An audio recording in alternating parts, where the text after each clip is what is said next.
This I know it's just like it wasn't No really need to be like helpful that with Gavin. I know it wasn't Gavin's a healthy. little Sorry, I bit stepped strong, away you there. know, So but I obviously you mean, he guys had doesn't a like being disagreement, and spoke he's about. gone now. Yeah, I think Okay. his forceful attitude is just not going to help, right? Well, I will say, It's just going to rub everybody up the wrong like, way. it's the other mod in this room. I'm a little annoyed that, like, after I kicked him, he got let back up. Because, like, we're at the same point that I was earlier. Yeah, I just want to. which is fair enough, right? Something. It just seemed like it was a little bit quick the first time, but you know, he is sort of being very forceful, and it's just not to a decent conversation. I'm not. So we gave him enough rope, like I made the cost benefit analysis on his responses, and we're exactly where I thought we would be 30 minutes later. Hello, Mick. I just want if Pete is just gonna come back again, because there is an issue here. What's the issue? I believe this guy is named Gavin trying to prove the scriptures. He doesn't want to prove God. As if that God only exists in the scripture. Okay, it doesn't exist. How are those separate? Outside. It's a nonsense. Yeah, but the thing is, but the thing is not. It's not about proving the scriptures, because if you want to do that, I can go also for the God of the ancient Egyptians, Cyrus and Osiris. They're not on the scriptures. They're on tablets in the temples, in the Egyptian temples. Okay. He doesn't know the scriptures as well as I do, or most people in this room. Yeah, but to prove God, and if he wants to go to the scriptures, the historicity and the events, I can do the same thing with the Egyptian gods. Okay, Cyrus and Osiris. Okay? Yes, I agree. And I can do the same thing with the Jewish gods, and we could talk about Sheol and a bunch of other like obscure. Yeah, exactly. I mean, multiple attestation. There's nothing much more evidence than you go to the Egyptian temples and finds the whole source of Cyrus and Osiris and everything there in hieroglyphics. Okay, first of all, the source of science is the science of philosophy. Like, there's a basis of philosophy for every science. That doesn't mean it's necessarily like contingent on religious views. Yes, but this is the problem of proving God from the scriptures. I mean, God. If you want to do that, that is the problem. It's not from the scriptures. It's actually the self-evidence. That's what I'm talking about. Yeah, but how do you describe self-evidence? Yes, that's exactly very good questions. How would you define the word truth? Go ahead. So you guys are missing out on something important. How often do you get somebody trying to prove God from the scriptures? It's a gold mine, because the scriptures are flawed. This is a regular argument for me. What Kevin's trying to do, he wants to prove the scriptures, and in that scripture, the God. Yes, but I'm tired. It's nonsensical. He keeps trying to I know. Nonsense, which he can't prove, and he's trying to say that like my way of reasoning with things proves his shit, which isn't true. Yeah, I mean, that way of doing things is not right, because I can do the same thing with Cyrus and Osiris, which has got much more evidence than the Bible of God, because you're not talking about piece of paper or papyrus, P52 or something. You're talking about stone carved evidence there in front of you. It's so blatant. You can't be much more blatant than the. Let me ask you this: why should I accept anything on the scriptures that I can't empirically test? Can I ask the question again, please? Yes. Why should I accept anything from the scriptures that I can't empirically test? Exactly. That's the point I'm going to. This is just if you wait for a while, okay? First of all, I believe in God, but I'll talk about that approach took by Gavin isn't actually accurate. Okay, I say that you shouldn't just like to prove God. You should go back to the Bible. That's not the way. Because I can say no, I believe in. No, I can say like I believe in the God of the Freemasons. I can say I can believe in the God of. I'm done to have that conversation. Like building is truth. That's deism, though. Is that what you're saying? Well, you can. We should go beyond the scriptures. Like. By the way, I want to hear it. Like, what is the God of the Freemasons? Well, exactly. That's what I'm talking about. Okay? I was a 4th degree knight of Columbus, so I'm curious. Yeah, fine. Yes, that's exactly all right. It's not going to the scriptures, okay? Because we've got so many scriptures, and by the way, they're much more. By the way, saying simple scripture than the Bible. There are apocryphal scriptures. Oh yes, exactly. Mick, I'm going to duck out for a while, so you take over, right? All yours for the moment. Hopefully I'll pop in later. No problem. What I'm trying to say is that proving something from scripture is not actually that's something secondary to me. Yeah, I but certainly do. No, go ahead. Sorry. Like, are you asking me to invoke a feeling over logic? No, not feeling, not logic. I just wanted to land, and then I say why Kevin couldn't achieve anything with Kevin's, because that's not the way, right? Well, what do you mean by the way? Well, he wants to prove God from the scriptures, so basically he's trying to say that all the scriptures are truth. I get that. Historicity of that's not the way, because I can do the same thing with, as I said, Cyrus and Osiris. But you can do the same with any god. Exactly. But right. Lord, can I jump in a little bit in here? Go ahead, please. Can you just tell us the sum totality of what you can prove God? You're telling us what you cannot prove God. You know, you're saying he cannot prove God with this. Yeah, can we have just a sum totality? No. Your question is nonsensical. Like, if you're claiming God, you have to prove God. Yeah, that's what I'm saying. What's the sum totality of the means that we can prove God? Through nature? Through books? That's up to you to prove, right? Yeah. Yeah, any sum totality like claim that you make is based on something that you already believe, correct? Yes, that would be the sum totality for somebody who's claiming. So tell me, and I'll tell you why it doesn't make sense.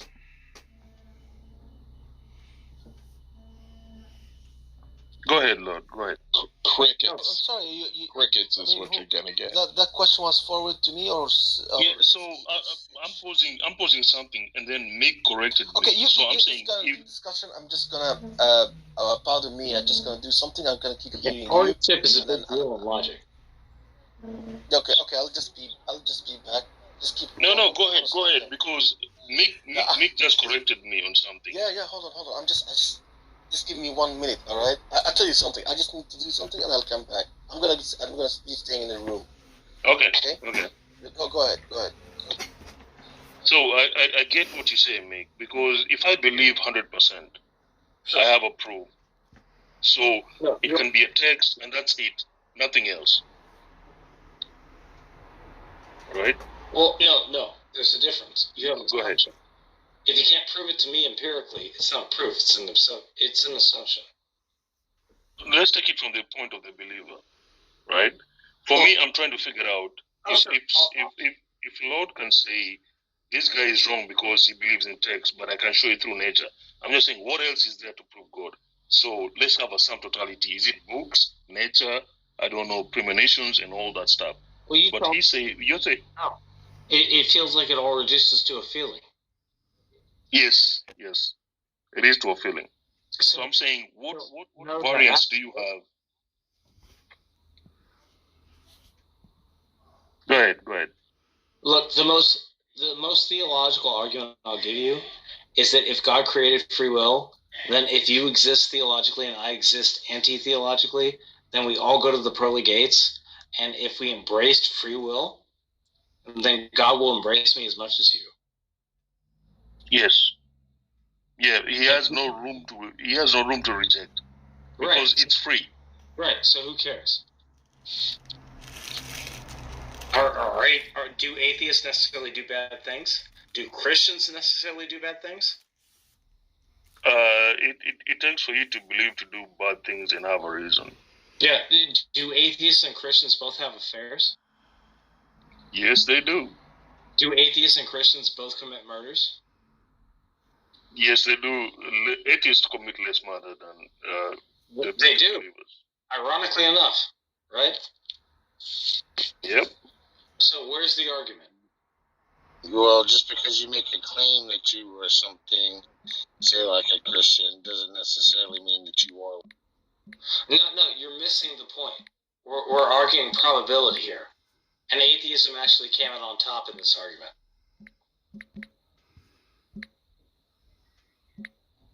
This is someone's claiming to be a Christian and they're going around murdering people. I doubt that they're a Christian.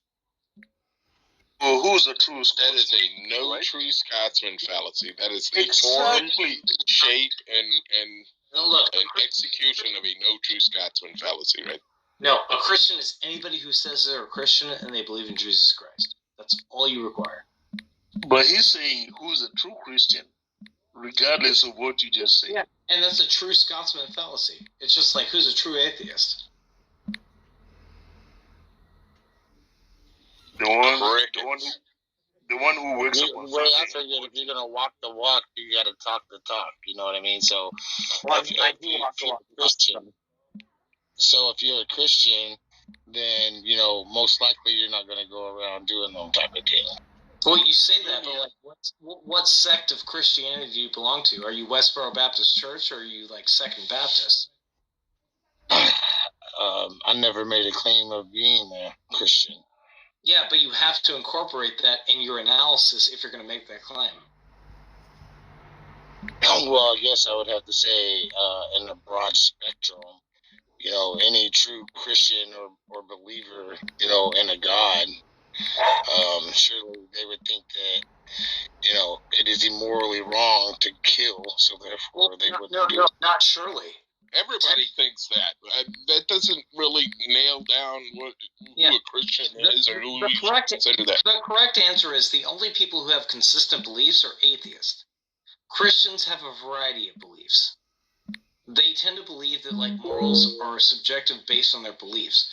Where atheists, There's a variety of atheists too, Nick. I mean, there's a variety of people. Atheists believe different things. Like, if we take it on mapping of like census or anything else in multiple countries, atheists are more consistent than different sects of religion. Is that fair? I will give you that. Yes, I will give you that there are many different sets of biblical beliefs inside religion, and not all of them carry the same values. Let me ask the reverse Christian question that every Christian asks: where do atheists get their morals from? Walmart. That's where you get everything from. Only if they're on sale, Mo. I made that argument for Christians too. Like, it sounds like you have to buy it from a place. Do you think morals come from somewhere, or do you think personally, my personal opinion is I believe with everyone is born with it in your heart. I mean, well, you're making a metaphor there that doesn't really. It's a subjective statement. Obviously, it's just my opinion. It's a specific question. Are they born with Christianity? Are they born with Islam? Are they born with Hinduism? Well, that's a metaphorical answer that 118 is giving. I mean, obviously, morals are not in our chest somewhere. No, it's not a question. That doesn't help. No, that's nonsense. You're basing it on your own beliefs. It's geographical. Do people in India in a certain place get born with Hinduism? Do people in China get born with atheism? Do people in Europe get born with Christianity? Do people in other areas get born with a different religion? Yeah, it is geographical. I mean, when it comes to your culture and belief system. I made a point on. I agree with you on that. But what I'm saying is, as a whole, as society, as humanity. Wait, what do you mean? The majority of people. You think humanity is like equal values across society? There are multiple societies. Humanity, okay, like I said. Yeah, in a society construct, most people believe that murder is wrong. Well, most people believe murder is wrong in certain contexts. Exactly, that's what I'm saying. So, I mean, it doesn't necessarily have to fall within religious beliefs. Murder is a bad example. Murder itself is defined as an act that is morally wrong. Yeah, it would fall within society. So I don't care about subjective, objective things. No. Whether you think mustard is the best tasting thing in the world or not. I care about humanity morals, as in justification of murder, rape, whatever, causing harm amongst another human being. No, I agree with you. But that's not based on what we were talking about. We were talking about regional morality based on cultural norms, i.e. variable normative statements. I did agree with you that your geographical location does. Yeah, of course. I mean, like, do the morals? It depends on your religious background, in that belief. Yes, that's how we define morals. Morals have a cultural component, whether we want to acknowledge it or not. Unless you're just a super outlier in society. And no offense, but that's one of the people I am. Well, like I said, when it comes down to this, I think it's a personal. What it comes down to? I'm going to say I think it's a personal responsibility within an intelligent person to take a look around you at the world and decide, you know what I'm saying, for yourself, what is factual. No, what do you mean comes down to? Do you mean conforming or being a dissident? I mean, configuration, for myself, should I say? I don't want to speak for everyone. No, so I'm not asking you to speak for everyone. How do you integrate in society? With an intelligent outlook, upon my peers. Right. Congratulations. So basically, the best way I can sum it up is my morality is entangled with my mortality, if that makes sense. Yes, it does. For most societies, that is the most pure way to describe morality among multiple societies. Morality is tied with mortality. Yes, sir. And tell me any society where that's not the case. I mean, we could dive deep into it. There are third world countries, that believe in super raw, that puts raw emotions aside and just goes within the construct of that social compound. Yes, but do they not relate those axiomatic beliefs versus morality and mortality? Yeah, but I think they put it aside. I think I don't think they look at it the same way. Your outview, does anybody want to die necessarily? No, but I'm talking about the peoples that's conflicting the murder or the harm upon that subject. No, they're a subject. That doesn't relate to the individual. It doesn't have to be like the individual, the person that is being caused harm. If you have like a community of people that is beating one person. No, that's true in Singapore too. As long as you're not being caused harm, but you want a certain moral ethic to permeate through society, can't you still hold that exact view?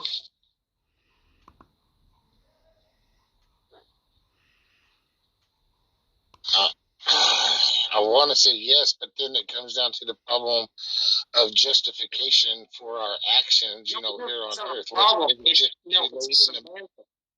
Because that it just proves that good and evil are arbitrations based on the society and cultural norms. Exactly. That would mean that if we live by more of a man's law interpretation of what is good and bad instead of maybe a natural. No, you've missed the point. The point is, like, cultural norms dictate good and evil. Yeah, I'm with you on that. Based within that society set. But there are some cultures in Africa. Is that dog okay? Is your dog okay, bud? They're just excited because it's early. Well, they should be excited. They need pets, Mick. Give them all the pets you can. Dude, I give them all the pets. They're just smart and excited, and it's 3:43 in the morning.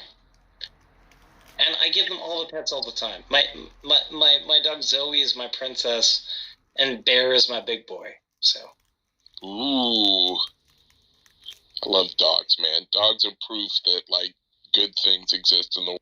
You ready for this? I'm gonna give you what my dogs are, and you probably won't doubt that this is the breed I got.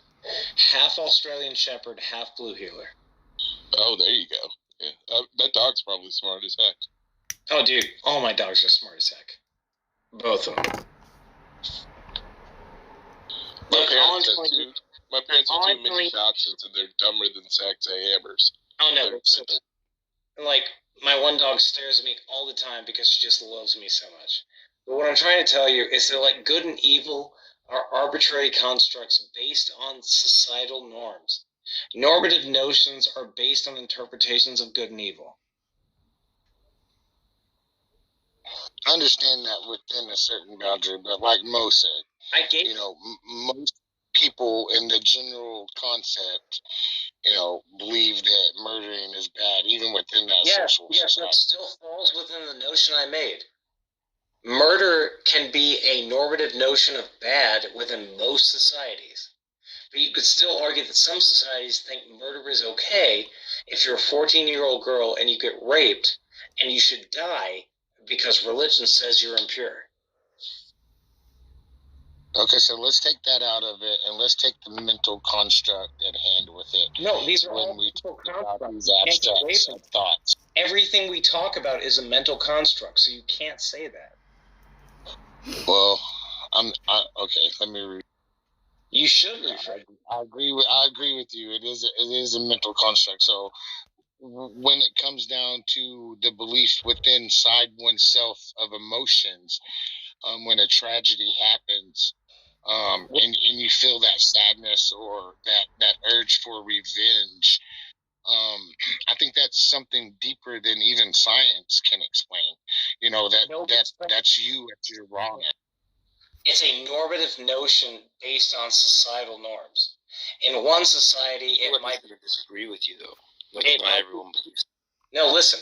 In one normative society, it might be better to forgive, while in another normative society, it might be better to cut the foot off. It depends on what the majority believes in the societal contract. Well, people are still just going to disagree with you. Yes, some people will. Some people won't. That's the point. What I'm saying is, what I'm saying is that you're saying that morality is based on this agreed upon notion of what is good or what bad. Yeah. But some people take the word morality to be something different. So you're just assuming this is the case. No, I'm not, because even dumb people assume dumb people make up the majority of society. So the social contract is based on the moral interpretations of the normative society. That's just restating the claim. No, it's not. It's stating the bell curve.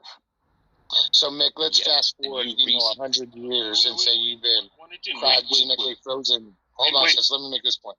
So right now we believe we live in a society. I live in the United States where we believe that rape, murder, robbing people, causing harm to people is bad. Sure. Say we're cryogenically frozen 100 years into the future and we're thawed out, and now all of a sudden everybody believes that murder, rape, and pillaging is good. Where do you stand morally? Do you stand with society, or do you stand with your own intelligent construct of what you know is right and wrong? I probably stand with my own intelligent construct, but I need to understand how the society that I've just been born into works as well. But that question assumes that the level of morality that you hold today will be held elsewhere in future. There's tribes right now in the Sahara Desert where for you to get a wife, you have to go steal a wife from your neighbor. Is that moral? I acknowledge that. I'm saying that I may have certain beliefs that I had 500 or 1,000 years ago, but that's what I'm saying. For 118, he's making a value judgment over something that is now to be good later on. We used to burn witches. It was good then. It's not good now.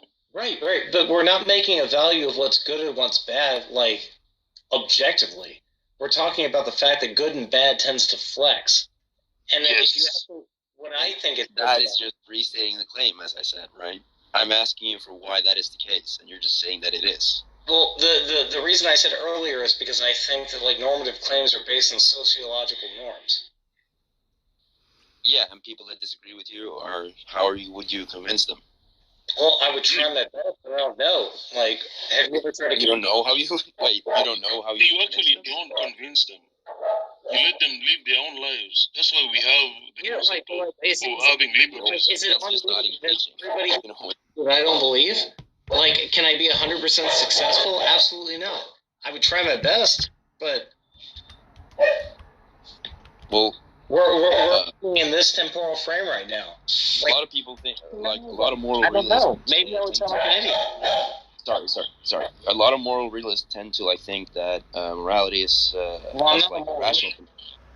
I don't care what you are, right? I'm saying that someone that disagrees with you could be this iteration, what I'm trying to lay out. And then I'm asking you, how would you disprove them? Well, you can disprove people by arguments. Like, I don't know how I would be the arbiter of like a certain moral frame within a temporal framework if I existed 100 or 1,000 years in the future. I would just try my best, and I would probably adapt. Well, saying that you would try your best isn't explaining how you would do it. Wait, is it really not?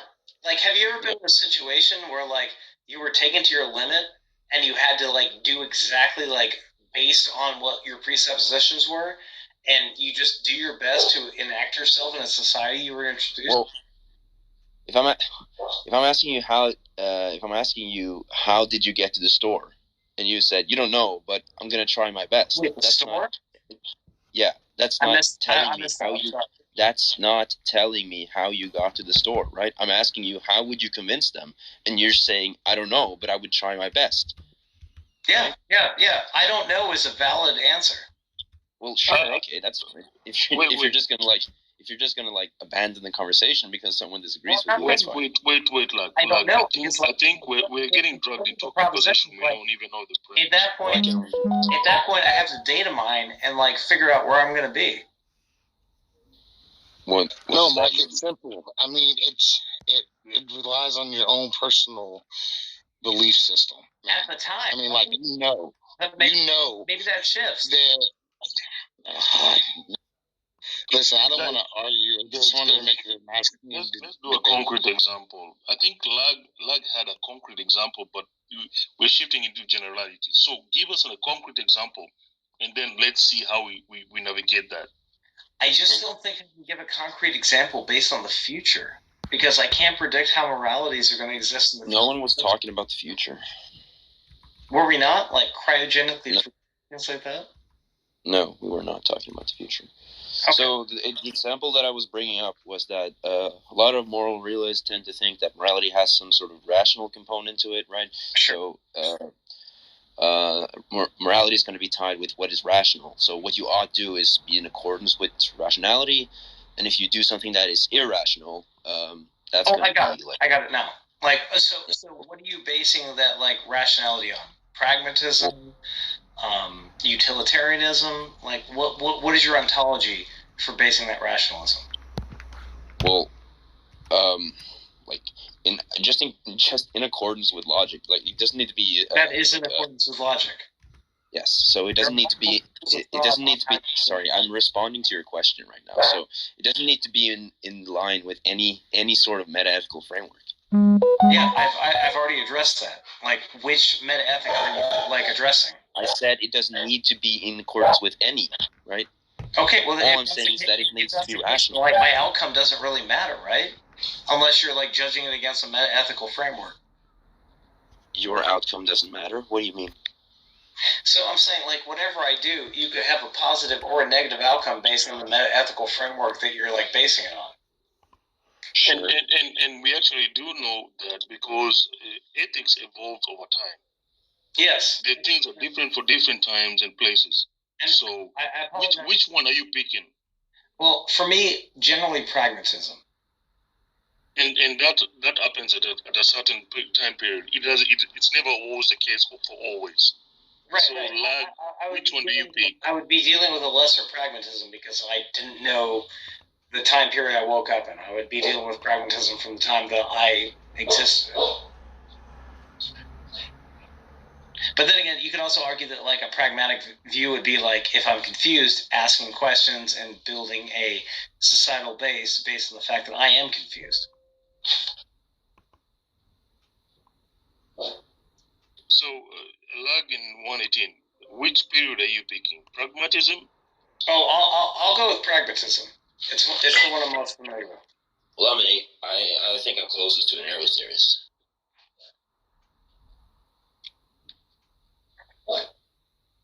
Say again? I think I'm the closest, like, if you can call it a metaethical stance, mine is error theory. Sure, and I will be honest, error theory is not something I'm super familiar with. It's just the stance that every normative or every claim of morality is just going to be false. So which gets to rule the day? Wouldn't the contrapositive be that every non-moral claim would also be true? No. Well, that's what contrapositive means.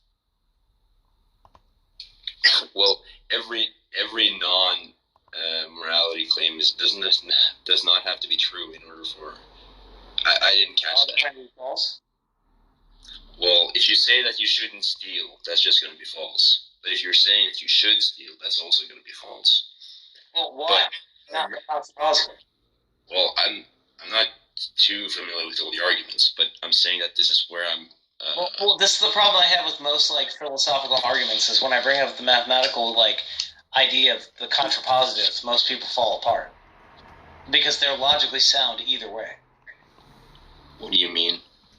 I mean, if you affirm A and B, you can also affirm not A and not B, and they have the similar logical consequences. Which is a fallacy in itself. You can't affirm A and not A. That's just going to be a contradiction. I don't think so. That also depends on the logic you're working with. I said that I don't accept contradictions. Right, but negative A and negative B would not be contradictory. They would just but you said you said you can affirm A and B, and you can also affirm not A and not B. That's just going to be two contradictions in my view, and I don't understand that syntax. Well, not A and not B is also negative A and negative B. Sorry. True, and I don't understand the contradictions you're bringing forth, right? I'm not. I'm showing you that the contrapositive argument is equally as valid and has a. Yes. Okay. Well, I'm open to hearing it. What is the contrapositive argument? So, what was the outcome of the positive argument? A and B. If you're asking, did you have an argument? Why are you asking me a question? I think it just. I think. Well, hang on. I think it just reached my point of mental exhaustion. I apologize. That's fine. Yeah, I would love to continue this, but I don't think it would be beneficial to anybody. Mo, what do you think? You've been silent. Say again? I don't know. What do you think? What do you think? Stuff gets me I'm a moral anti-realist. This stuff starts to make me lazy. So am I, by the way. I just like to argue the mathematics of it, but I think I'm too tired to continue this right now. I suck at philosophy, and this is me trying to go back to the days when I made attempts to philosophy. So I suck too. So don't count me in. No, it's fine. I'm not trying to be a dick to anybody. It's been a fun room. I've enjoyed talking about these concepts, but I'm too tired and my brain is sketching out on me. I can't give you guys the conversation you deserve right now. To do a post, do you have history with Gavin? I had this room. I got into this room, and I was listening to Troyer and Jack Angstreich talk about Spider-Man, and then I fell asleep for 2 hours to Gavin screaming through my AirPods. No, I hate Gavin. Gavin likes to bring up quantum mechanics, but Gavin knows nothing about quantum mechanics. He likes to use it as a bludgeon to say the smart thinkers think about quantum mechanics, but he can't explain anything about quantum mechanics, which I can. And Gavin... He's wild, man. No, he's not wild. He's a wild dude. He's not wild. He's just a fucking idiot. Yeah, he just screams at people. It's crazy. He's like a video game character or something. Yeah, he's hilariously ignorant on the points he tries to use to bolster his own arguments. To say that, archaeological evidence, they're real. I mean, I was trying to spurg the guy, but there really is not a single shred of archaeological evidence to prove any single event in the Bible. Did you notice that I went through 4 of his arguments of the 6, quote unquote, he said, even though one was repetitive, and that he just based out of the room? But Gavin is more of an evangelical kind of guy, so that doesn't matter. Not this. You cannot come at him with all these mumbo jumbos and what they so called mumbo jumbos. Well, it's not mumbo jumbo. If he's gonna step to me on science, then he needs to either be literate or fuck out. I like Gavin. When I met him, he cussed me out, and I told Gavin, you know what? I'm cool with you. Don't worry. You're not my enemy. No, sure. No, So Gavin, it was just Gavin is definitely my enemy. The dude has like muddied the waters on quantum science so hard in chat rooms. I'm so sick of describing and then like people being like, "Oh, here's another Gavin clone." Fuck that dude. Like, last time I Yeah, it talked just to him, screams at people. It's crazy. He just comes in and starts yelling, and then he can't figure out who's talking or can what's people going stop on. calling me Nick in chat? It's Mick. and he went at Mo today. I'm like, dude, why are you cussing at Mo? Because Gavin's mad at me because every time I talk to him, I bury him like a corpse in a graveyard. Same with John Lee. They just get mad because I call them out of their bullshit. I show them that there is like an issue there that they can't resolve, and they're always like, "Well, you said this, or you said that." And the fact of the matter is, at the end of the day, it's things they said, and they're just too stupid to remember a logical chain of inference. And I think for these folks, you almost have to document every word they say for you to get them to chill. I'll leave it up to the audience. Oh no. Oh No, no, I you're do. not going to get John Lee to chill in any way. He's never ever going to admit that he's wrong about anything ever, even if he's completely in a ridiculous position. Oh, I know. Next time you're in a room with Gavin, ask him, "Hey, Gavin, do you think you know more about Mick than quantum mechanics?" If he says yes, he's a fucking idiot. Oh, he knows he's an idiot. He just likes to scream at people.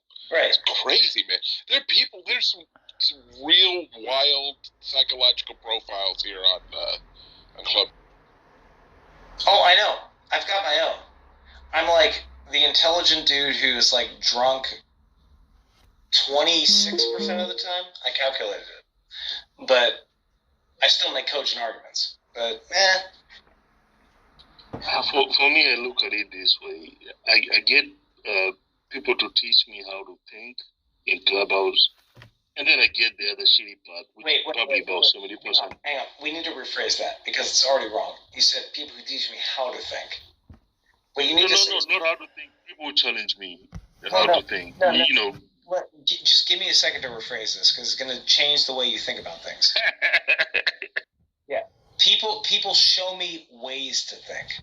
Does that make sense? They open up my mind. Yes. But then there's the other 90% that is just outright, trash. Well, yeah, same. Like, I hate John Lee. I hate a lot of other people I chat with. I'm kind of digging that Danny's in the room. I kind of want to invite him up as a mod. I'm going to do it.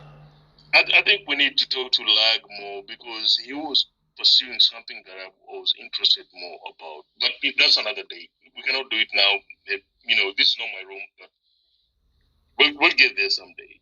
By the way, Danny is like the host of Phil Talk. You guys should definitely follow him on YouTube. He's a smart dude. If you haven't, bring him up. Let's have a talk. I already invited him. I'm not ready to sleep yet. If he doesn't want to come up, that's his own prerogative. I would never force anybody on the stage. Are you gonna do that debate with Gavin, or is that a thing you're serious about? Dude, I'll debate with Gavin at any point. Gavin is such an idiot. Like, I will run circles around him. But in all honesty, that's gonna be an at-home conversation. Yeah, I don't care. For about 45 minutes. Yeah. Gavin's not going to be able to keep up with me. I'd kind of like to hear that, yeah. Yeah, please. Tell Gavin to fucking challenge me. Like, anytime, anywhere. Well, you got him. You got him on Clubhouse. You can back channel him, and you guys can set it up. Oh, I'm waiting for the back channel himself, because he's the one who dipped out of the room. Oh, he left? I thought he got re-kicked. No, I didn't kick him. I'm the only mod here. Oh, well, Rob was in the room then, wasn't he? Maybe. Yeah, Rob I was think he would have kicked him. Gavin just got sick of the fact that my questions bailed down to the point that he couldn't really answer it without sounding like an idiot who's pushing his own agenda. Gavin's dumb, guys. Wow. Yeah. Wild. It's difficult. I tell you, it's difficult.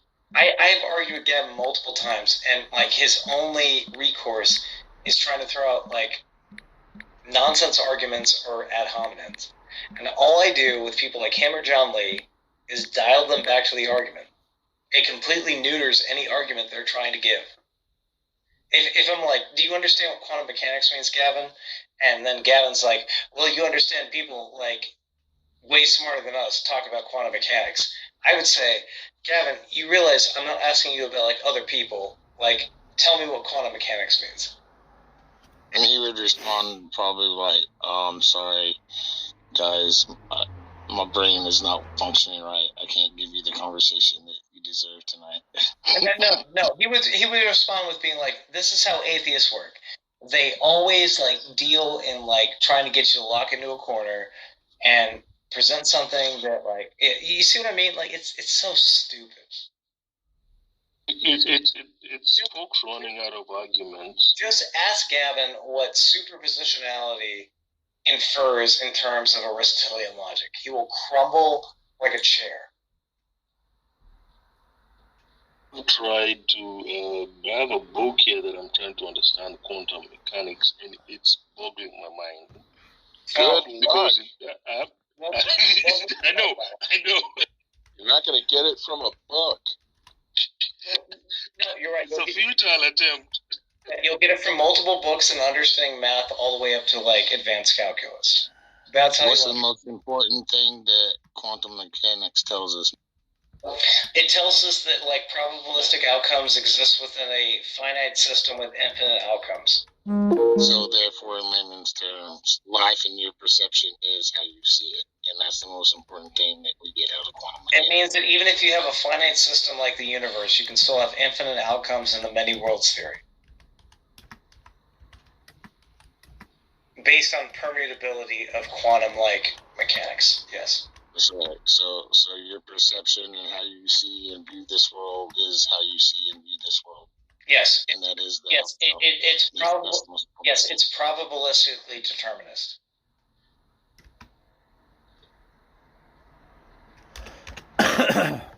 Free will feels free, but it's not. So what if a lot of people say that, but what if free will actually starts before the action? Within your framework of thinking, I know that I have a choice to make. And I know once I make this choice, that is it. That's the choice that I was supposed to make. But before I make that choice, I have the arbitrary ability to put intelligent thought and construct thinking behind it. No, I know what you're saying. I just reduce it to the fact that you're an emergent property of multiple material interactions over time that were part of a specific permutation within a certain universe, and you feel that way because it was a logical deduction based on how you were emerged from evolution and material interaction. Bro, I agree with most. I can't go back and forth. Hang on. You're saying that you're relating the fact that you understand structures make sense as far as humans built them, and you relate that to biological structures. But there's no analogous comparison there. You're a result of like biological structures. That doesn't mean that they have a mind. Well, I understand that, but it still performs intelligibility. No, it doesn't perform intelligibility. It performs consistency. The fact that you intelligibility, it had to have intelligibility to hold the construct that it developed itself into. It really didn't, because the fact that you can conceive a pattern doesn't mean that the pattern that emerges is a necessary mind thing. It's just you're interpreting a pattern. You happen to be the end result. But it's necessary, though, if that was the pattern of the contingency that it happened. I mean, you can't say that it's not, because that's the outcome. You're conflating the point again. Patterns are not required to be intelligible. They are a result of us evolving in a pattern world that involves permutability in terms of quantum probability. That's all it is. You see them because you are the apex on a certain world of recognizing patterns. That's nothing special. Yeah, but sir, without the intelligibility, you wouldn't be able to recognize the patterns, and without intelligibility, No, how could the without patterns human make themselves intelligibility. into patterns? That doesn't mean that intelligibility is and how we got here is based on another quote unquote human mind. You're just conceptualizing things that didn't require conceptualization. Okay, so if I say that everything that I lay my eyes on in this world, including myself, the 118 elements that make you and I, and everything that exists, constructed from the same source, what would you say to 118? You're trying to work backwards from what you perceive and then making a conclusion. Just because you see patterns doesn't give you the right to guarantee that patterns is in this biological nature constitute somebody. The dogs are like super excited. So your constitution of patterns doesn't guarantee you to deduce that this has to be on this one maker or whatever it is that made the patterns. Yeah, the source. I mean, the outcome of which it derives. Yes, we're seeing patterns, but for you to say that. No, let me ask you. Is a flower aware of the fact that you planted a seed?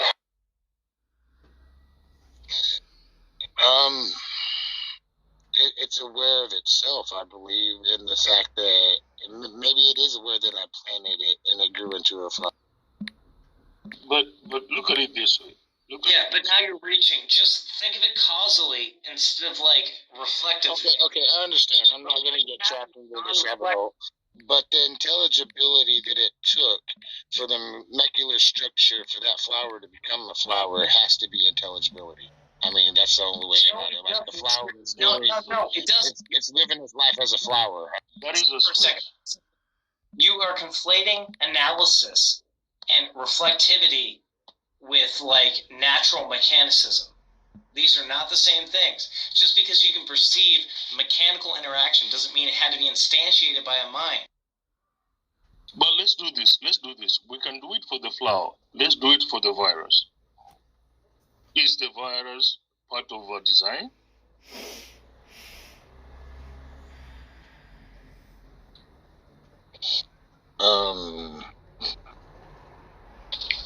Let me ask you this. I don't know how to answer that question. No, hang on. You drive your car every day, right? If I asked you to like break down the mechanics of your motor, could you do it for me? I mean, somewhat, yeah. Yeah, somewhat, right? You can understand pattern. The combustible engine. Yeah, but other people built it, right? Could you build me a motor from scratch? I probably could, but it'd take some time. Maybe you could, but you'd have to learn, right? Yes, sir. It wouldn't be an intrinsic property. It wouldn't come natural, no. You wouldn't just naturally know it, right? Yes, correct. Yes, that's exactly what I'm saying. Whether it requires a mind or not, and I'm not saying nature requires a mind. We recognize patterns. That's what human beings do. It's what we're good at. I understand that, and I agree that we recognize patterns, but the point I'm trying to make is the intelligible intelligence that makes us aware that we can understand. Yeah, but what do you mean by that? Because like this is the problem you're making is that like intelligence is an analysis. It's not a requirement for material sustainability or building. You don't need intelligence to build something that is purely mechanical based on physical elements. You were based. Let me ask you this: like, were you wholly aware when your parents like had sex and created you? Have you been conscious from the moment of like the fact that you were conceived until you were born? I mean, I believe that in somewhat I was. I mean, at a certain point, I was. Not what I asked. Not what I asked. Do you have intelligibility about that outside of referential data?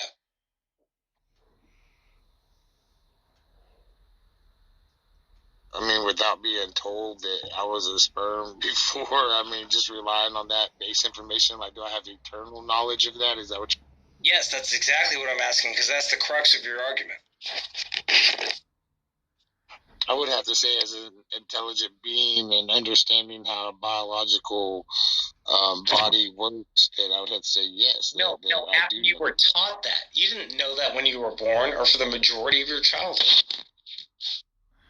Well, I believe that when we're born with every bit of knowledge and intelligibility that we need to thrive on this earth. You're Scotland. Even if I have to be taught something that's intelligible. I'm intelligible enough to be able to learn that. You were 2 years old, and I asked you to describe to me like the mechanics of sex. You could do it? 2.5, not 2. Do you understand the ridiculousness of the argument? I know what you're trying to say, but I don't think that you're getting my point that I'm trying to say. Getting your point. These are all pattern-based, material-based, experience-based like understandings, which do not require somebody understanding it in an intelligent mind to come to fruition. That's the problem you have. Well, somebody had to come up with the construct of the idea of the conversation that we're having right now. So, I mean, it was mind dependent. It's a property that we adapted over time. You have no way to prove that. Just because we're aware of it now doesn't mean that we weren't aware of it back then. So what does that mean to be able to adapt to something? That means that the construct of the idea had to form somewhere. No, to adapt to something means being able to live. Exactly, but if you're adapting to one's construct of one's thought and mind of an origin of an idea, then that's what it is. We did not always have these kind of introspective thoughts. This has not been a constant in history. You know that, right? Well, yeah, not always a constant, but history in a whole, then yeah, I mean, there are some things that have been it's an emerging property, right? That built on experience. Yeah, you and I both know that our perception is a compacted series of events that make our perception our reality. Right, so you agree with me. In that aspect, yeah. So there you go. It is an emergent pattern based on better understanding over time, based on an evolutionary process. Would you expect Neanderthals to be able to describe to you like the mechanics of sex? No, but I would say that you could take a young Neanderthal and put him in a society-based setting in like a school system right now today, and they would thrive. Exist during their time? What is it? One that doesn't exist during their time? Are you going to transport? No, like if you could, like, I mean, metaphorically speaking, take a cave person that had just had a child, and they were just old enough to roll in school, and you put them in a modern day school, I think they would thrive and function just fine. Well, why would you think that? You don't understand their brain structure? Because the intelligibility of a human being to be able to thrive, you know what I'm saying? That will and urge one to learn and to. Intelligibility is a concept we use to describe things now. So you think the child wouldn't thrive? I don't know, and that's the honest answer. So you don't believe that the human brain is conditional to subject to be programmed to think certain? No, I already acknowledged that over a space of time. Okay, so then you could honestly say to know that child would thrive. You're talking about Bill and Tedding a Neanderthal into the modern world to have modern education. Yes. I did not make that argument. I was making the evolutionary temporal argument that shows that we got better at pattern-like recognition over time. I know, I kind of skipped around the question. I understand that. I agree with you on that. Yeah, you actually. I was just trying to make another point. I know a caveman couldn't come with his perceptional thought of the way his life was then, and just automatically start thriving in our life. But maybe he could be taught to and adapt. It doesn't help anything. It just shows you dodging the question. I admitted it that I skipped around the question, and then I said I agree with you that most likely. Okay, that's fair. No, I apologize. I'm falling for the same thing that Jack did over time. I get heated with the same question that people like. No, it's okay, man. I'm just tired, and you're tired, and I'm tired also. It's getting late. I am tired. Anyways, it's just a fun discussion. It's not an argument. Yeah. Well, I mean, it is an argument, but like, it's not a vicious argument. Let's use adjectives. It's a disagreement. Okay, yeah, that's perfect analogy. Listen, I'm not the smartest person, that's for sure. But I can only say I can only perceive and think the way I do. You know what I'm saying, from my perception. Yeah, and I just want to challenge you to try to ting your brain a little bit. Maybe I can make a change there, and maybe I can't. It's okay. I think one of the best ways we can approach this thing is just to go historical in nature. Just go back 50, 60 years. Look at the belief systems, look at the laws that were being applied, and then look at how the human mind evolves over time. And then if you want to go further, go back 100 years. Look at the books that were being written. Look at how people used to think. To me, that is so close. Also, look at the laws that have existed among human societies for those hundreds of years. Yes. Look at ownership, human personality, human autonomy, changes in multiple countries. It's a broad spectrum. It's a really hard thing to grasp. But it seems we tend to lean toward freedom majoritely. I would even suggest this. Go look at those historical records without any bias of religion. Just look at them for what it is. Though I will say, you do have to have a bias in religion because it does seem to hold people back in terms of regular freedom. I was joking with my daughter today. I told her that I grew up Catholic, so she has no option. She's Catholic. So I was just messing her, and she's like, "I'm not a Catholic." I'm like, "You're a Catholic." I was telling dude earlier, I was a 4th degree Knight of Columbus, so I get it. Dude, I did the sacraments, I did the confessionals, I did all that stuff. Oh yeah, dude, do you know what a Knight of Columbus is? No, I don't know. That's something I don't know. It's basically like the Freemasons of the Catholic Church. I was the highest order. Goodness, I grew up with the Jesuits. I prayed over a skull and bones, so I get you. But anyway, 18. This is stuff that I think most people need to have this experience. I agree. Yeah, we need to analyze the experience too. It's important that we have these experiences. So when we come here and we talk, we don't have, it's not antagonistic. It's more about we're catching up on the information. Right, and I hope I'm not being overly mean, but sometimes I will give pushback. As long as I don't become Darth Dawkins or Jack Angstrike, I'm pretty happy. Jack has his moments. That is no. It's two sides of the same coin, and I'll take Jack any day. Oh, I'll take Jack any day too, and Jack hates me, so but I'll still take Jack. Well, most of all, I'll take Tom, even though Tom Rabbits doesn't agree the way that I talk because I can't stand. Well, I'll tell you what, I'll take me because I'm the only triple aspect monist on here, so I'll take me. And also, I'll take 18 here. We can discuss. There's no room for us not to discuss. That's fair. Yeah, we can all have a good discussion. I will say it is amazing that I am the only mod in John Lee wants a piece of Jack Angstrike, and I think I should. Well, how did I do it like John Lee earlier? Did I shut him down pretty good? I wasn't there. I wasn't there when John Lee was there. I was in another room where Jack Robin kicked him out. What a lot of atheist debaters don't realize is there's a specific method to unpacking John Lee. You just have to hold John Lee to his base claims, and then you have to be solid on your claims. John Lee likes to divert conversations. The best way to fuck up John Lee is just hold him to the things he says within the first 4 or 5 sentences. For me, I find John Lee boring. I don't know why. No, I do too. But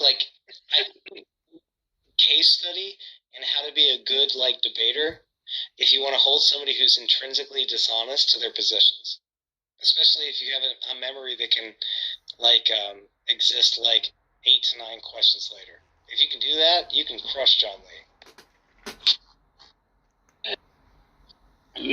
For me and him, I just let him do his thing. I just listened and Tom Rabbit will crush him eventually. Like today, he got kicked out. He got kicked out even without any reason. Just Tom Rabbit got tired of him. And he's like, you gotta go. Also, replays are on, so just listen to me crush John Lee later. You can see it. All right. I'll look for it. Yeah, check out the replay because I will show you. Every time I've ever talked to John Lee, I've always come out ahead because he just gets frustrated. Like, regardless of what other atheists may say, I am very good at dispatching John Lee. Once you find a Christian disagreeing with another Christian, I think you just find that weakness point. Well, that just bores the fuck out of me, right? Because it's like sounding, and I've said this in chat, but it's like listening to two D&D rules lawyers arguing about the semantics of the game. Yes. It's like, I don't care. I'm not getting anything from this. If you guys want to argue the rule book, do it in your own corner and come back and let me know who's DMing the game. Yes, it opens up for arbitrary rules. It's like right. Whatever That's goes. exactly it. You're arguing the implications of a book I don't care about. If you want to talk about the philosophical implications it has, we can talk about that. But if two Christians are going to go at it, dude, I can stand it for maybe 20 minutes. But after that, woof. You know what I mean? It gets easy. It's very difficult to watch. It actually gets cringy because they go into the epistemological concepts, and I'm like, this is stuff that nobody needs to know. Oh yeah, it's cringe as fuck. By the way, what's our time frame here? I'm not on Club Deck, so I can't see it.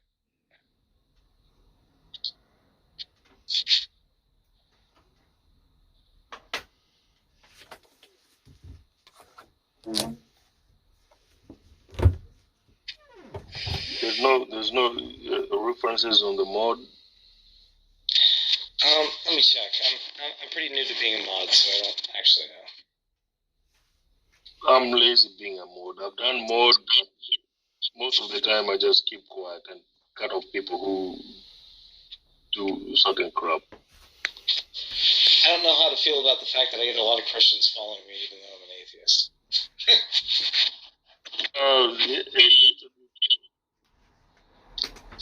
I mean, I think I do a pretty good job, but I'm definitely an acquired taste. You don't want Muslims following you. I just had yesterday morning I went into a Muslim's room and I was talking about the Al-Fatiha Surah. The first Surah. Yeah, you heard earlier who was like, you have all these people that follow you, but you don't participate in rooms about science. And do you realize a lot of those rooms don't have replays on? It's not all about blood sports, John Lee.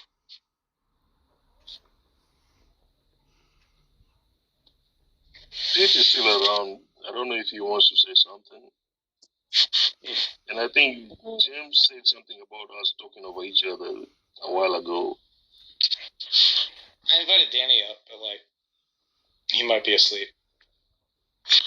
Let me invite James up too.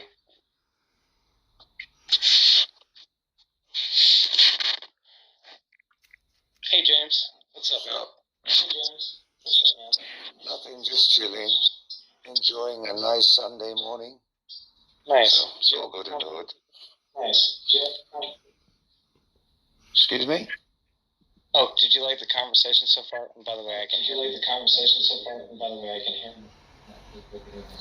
I don't know. I was there for the conversation you had between Sec and I think it was 118.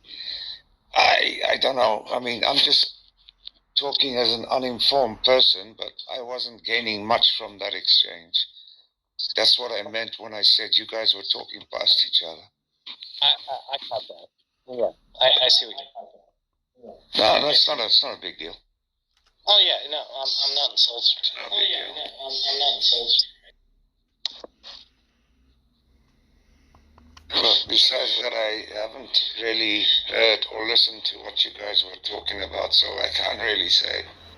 That's all good. Honestly, it's funny to hear like how high my voice actually is versus how high I think it is when I hear it over your speaker. Cool. So what's this about John Lee wanting a piece of Jack Angstreich? What's up with that? He tried to debate Jack Angstreich. Jack Angstreich kind of like gave him a little pushback, but at the end of the day, like, dude, Jack doesn't give a shit about John Lee. John Lee's arguments are super transparent. I spent like 30 minutes arguing with John Lee, and I folded John Lee like a chair at a pool. So Yeah. You know, John Lee talks about talking, but he doesn't say anything of any value to anyone at any time, anywhere. Oh, I agree. I feel like because like I have a mix of like multiple logics that I can run against John Lee, and I can also give occasional clever insults. I have a unique skill set for just like putting John Lee in his place. Yeah, but see, you know, my problem with John Lee is not even his theism, not even his religion. My major problem with John Lee is his dishonesty. Oh yeah, I agree. That's why I'm good at debating John Lee, because like I set verbal traps that he'll fall into, and I can lock him up real easily, like a boa constrictor. You see, the point I'm trying to make is that John Lee's too stupid to be humiliated. He's very self-unaware. Yes. Right. I don't do it for John Lee. I do it for the audience. I think, James, you nailed it. You nailed it. John Lee will take the humiliation. Have you seen him being abused by Tom Rabbits, being called out, and then he just says whatever, and then he continues. Well, you see, another thing with John Lee, if you ask him a direct question, he uses 200 words to tell you things you never asked, and he totally avoids the question. That's why I'm not a fan of John Lee. But you know where that tactic comes from. That's a politician tactic. I'll make you tired about things I say, and I won't say what you ask me. Exactly. What I will say, no, don't tell me what you will say. Answer what I ask the question. You know what I'm saying? Yeah, I'll talk about the trees in the next village to start with, and then I'll address where I'll come to your question, and then I'll tell you about the next village, and then I'll tell you about your question that I cannot even answer your question at the end of 15-minute talk. That's politician way of thinking.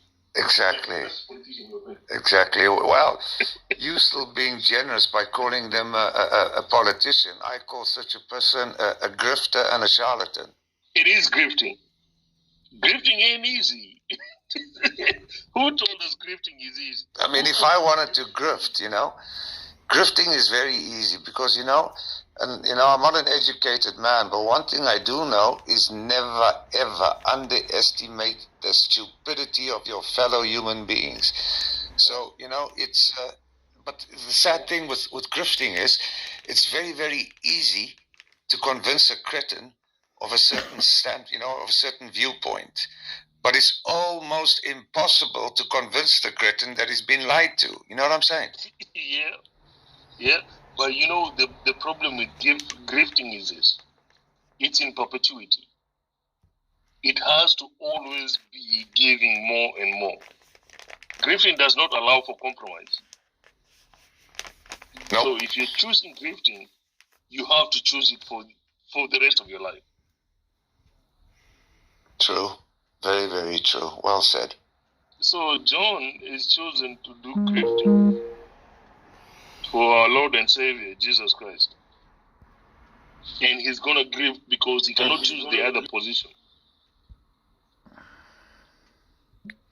I think John Lee is very similar to Darth Dawkins. To them, it's not about the message, but more about the personal vanity. When I look at both of them are not interested in winning souls for Christ, which already makes me frown and scratch my almost bald head. You know what I'm saying? Yeah. Yep. It's not about the message anymore. Well, it's not. The message is, it's, how can I put it? It's sad when you degenerate into the platform instead of, the message, if that makes any sense. But it's about like Andy Warhol said, everybody will be famous for 15 minutes. So let me ask you, why are we surprised that the message that has been perpetrated for years is coming to a decline, and we are the ones sitting on when the message is declining?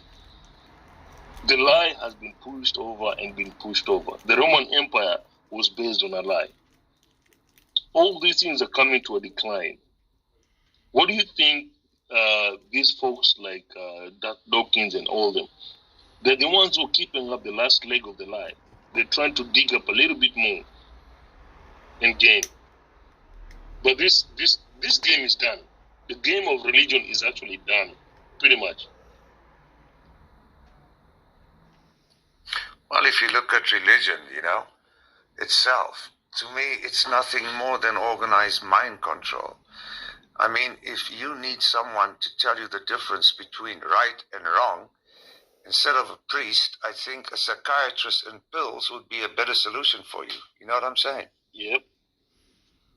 We know how to get there. Plus another. We know how to get there. Yeah, and plus another thing they don't seem to understand, superstition is being replaced by critical thinking. So, people are starting to poke holes in that story. You know what I'm saying? It's a wonderful story, but it doesn't hold water.